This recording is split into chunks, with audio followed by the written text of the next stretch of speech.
Alright, shalom, shalom. First and foremost, as always, I'm going to start by giving all honor, praise, and glory to Yahweh, Bahashem, Yahweh Shai, Bahashem, Rachakodash, which in the Paleo Hebrews to say all praise to the Heavenly Father, in the name of His only begotten Son, in the name of the Holy Spirit, and double honors to the apostles and elders of great millstone who rule and teach well, where I learned this truth from. May peace, mercy, and blessings be upon the hopeful elect that believe in this truth and sincerity.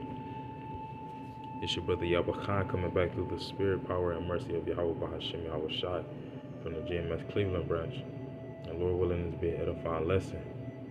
Just want to, Lord willing, get this series going. I'm going to title it An Example of Suffering Affliction. And through the spirit, just going to different examples of where the men of the Lord had to suffer affliction. Just plain and simple. But that's a direct quote from the book of James, or the epistle of James, to the 12 tribes scattered abroad, as it says in the first verse, But I'm going to start off with that. This is the book of James, chapter 5, where the title of the series comes from. James chapter 5 and verse 10. It says, "Take, my brethren, the prophets, who have spoken in the name of the Lord, for an example of suffering, affliction, and of patience." It's like it.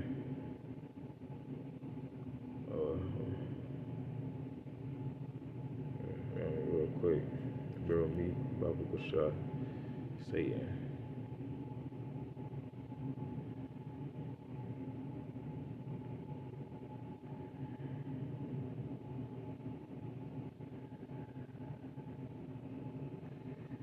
Under Armour knows athletes. It showcases every ounce of what an athlete means. That's Satan.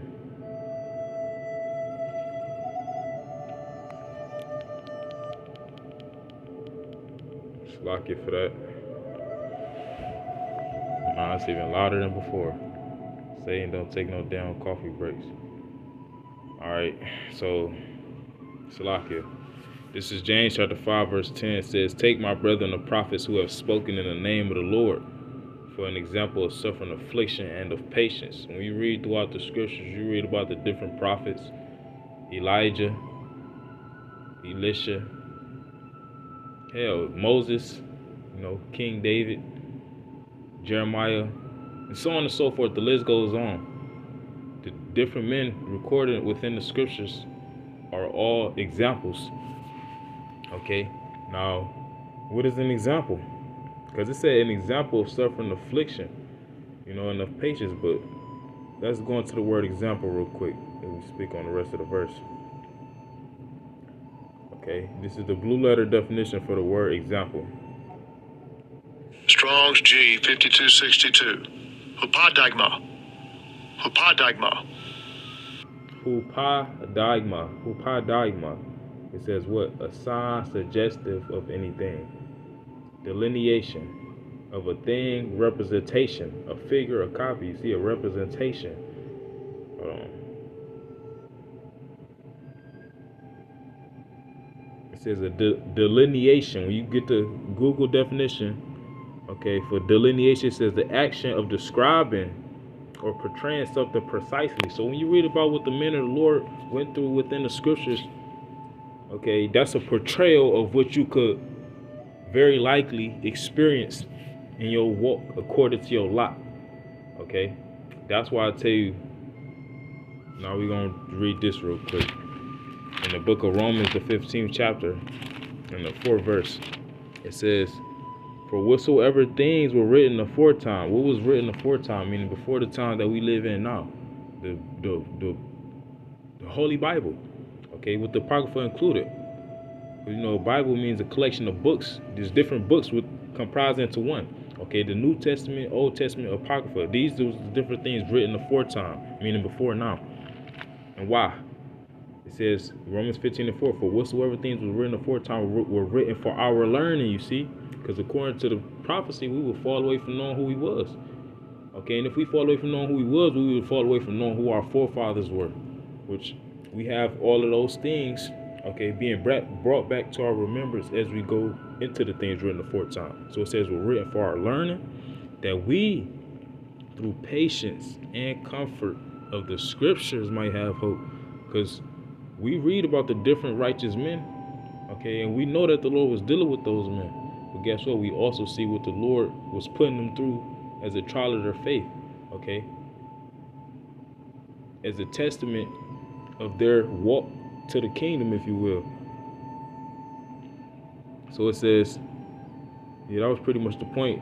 The things written within the scriptures is supposed to give you insight on what could take place in your walk. You know, that's the point. So let's go back to James chapter 5. So like it's some more on this word. For example, it says, an example for imitation of the thing to be imitated for a warning. Okay, so when you read about what the men of the Lord went through, it's a warning of what you might go through. And what I'm gonna focus on here in this lesson, I'm not gonna make it too long, is Apostle Paul being stoned. And who was he stoned by? Wicked niggas. Okay, Israelites, predominantly the southern kingdom at the time, the Jews. Okay, which that's comprised of the 3 tribes, you know, Judah, Benjamin, Levi. So it could have been any niggas from either one of those tribes that had to deal with the stoning of Apostle Paul. We're going to read it here. This is the book of Acts, the 14th chapter. You know, the Lord willing to be edifying. This is Acts chapter 14, and I will start at, I'm going to start up, then I'm going to jump down. Because when you read about the Apostle Paul, you will read about his mission, what they call his missionary journeys, which I believe he had 2 recorded within the scriptures. Some may say he was a 3rd, but it was 2 recorded within the scriptures when he was going about, you know, throughout Asia Minor, okay, Western Asia, and he was establishing churches and preaching the gospel. But it was certain things, certain events and interactions that he had in the midst of those missionary journeys, and one of them was being stoned, you know, which is, I'm going to read about it. Acts the 14th chapter, start at verse 1. And it came to pass in Iconium that they went both together into the synagogue of the Jews, and so spake that a great multitude both of the Jews and also of the Greeks believed. Now this, when it says they went both together, it's talking about Paul and Barnabas, you know.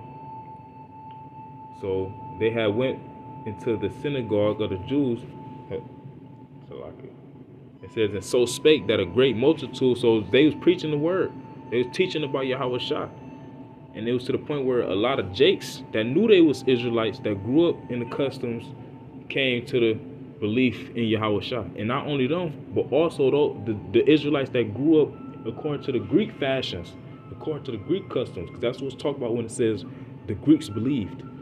Okay, it's talking about Israelites that was raised being Greeks.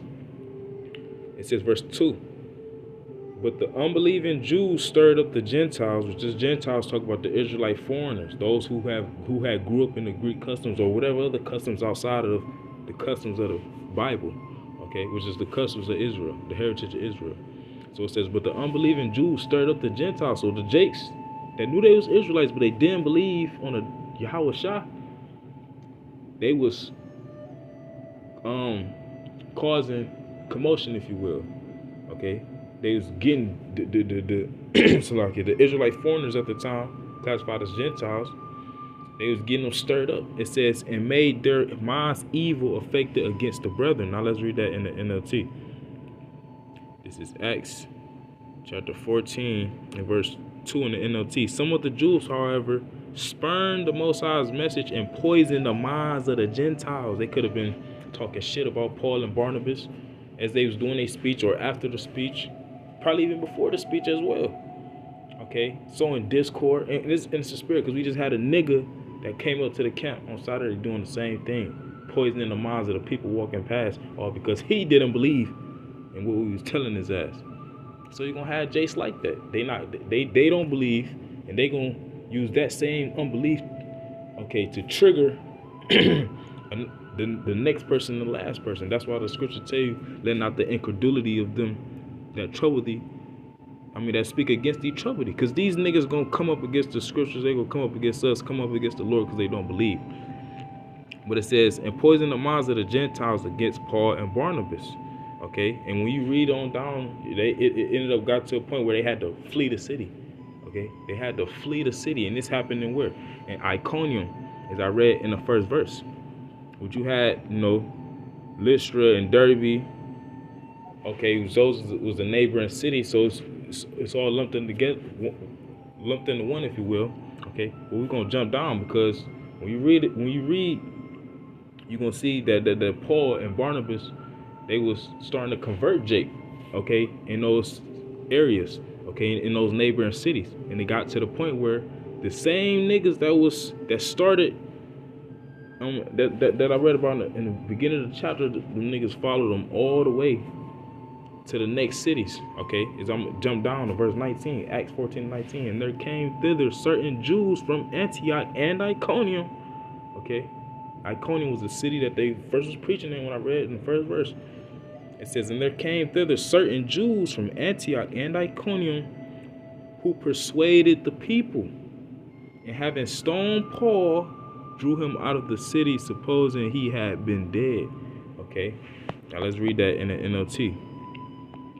Acts 14 and verse 19. Then some Jews arrived from Antioch and Iconium and won the crowds to their side. You see, niggas coming, they gainsaying, they trying to go back and forth. They could have been debating, trying to have a damn debate, or they could have just flat out blatantly been talking.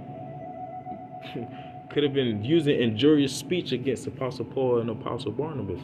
It don't go into the details of the conversation, but the point being that they was talking, they was coming up against them to the point where they was causing the people that was supposed to be believing on what they were saying to come up against them as well. It says, and won the crowds to their side. They stoned Paul and dragged him out of town, thinking he was dead, and he was dead. Okay, through the Spirit, because he spoke about how he was stoned. We read about that 2 Corinthians 11 chapter, when he tell you about the shit he had to deal with throughout his missionary journeys. One of the things he mentioned was being stoned, and it was unto death. But the Lord put the Spirit back in his body. Because verse 20, it says, howbeit, as the disciples stood round about him, he rose up and came into the city, and the next day he departed with Barnabas to Derbe, which that was one of the neighboring cities. Okay. It says, because that actual stoning took place in Lystra, which was a neighboring city to, Antioch, Iconium, and Derbe when you look it up on the map. Okay, so it says, verse 21, when they had preached the gospel to that city, so they had left from Lystra where he got stoned, went to Derbe, preached the gospel there.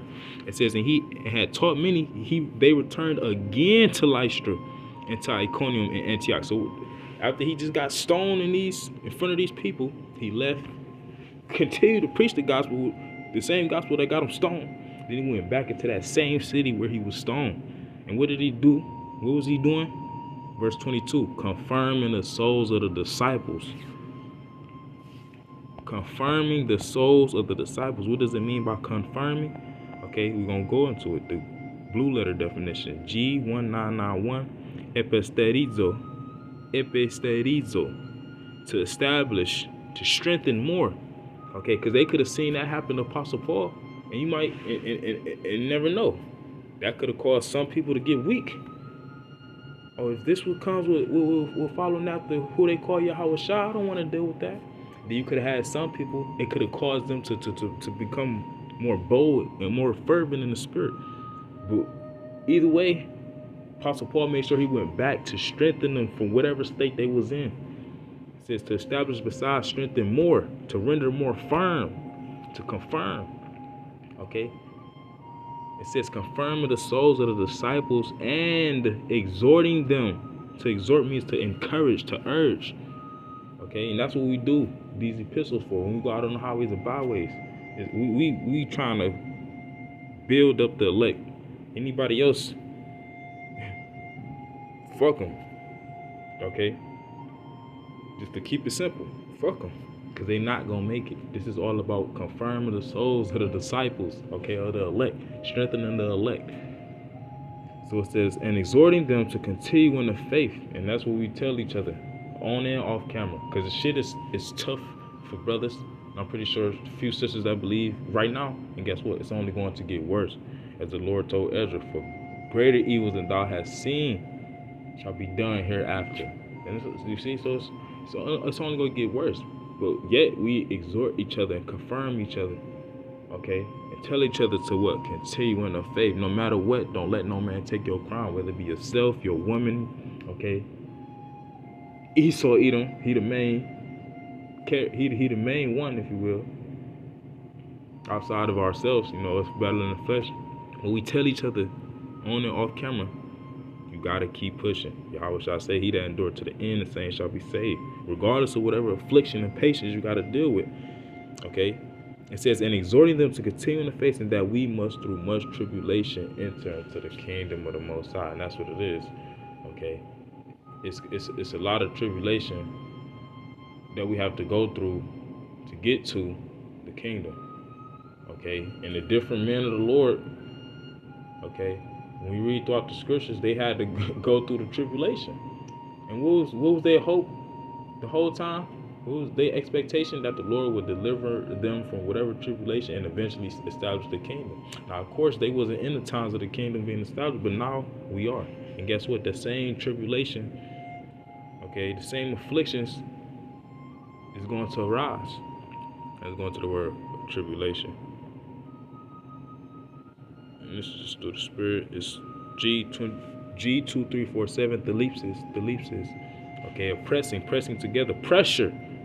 Okay, and guess what? They say pressure busts pipes, but also they say pressure, creates diamonds or something along those lines. So when the pressure comes down, either you're gonna make, like they say in the world, either it's gonna make you or it's gonna break you, and we know it's gonna make the elect into those precious jewels.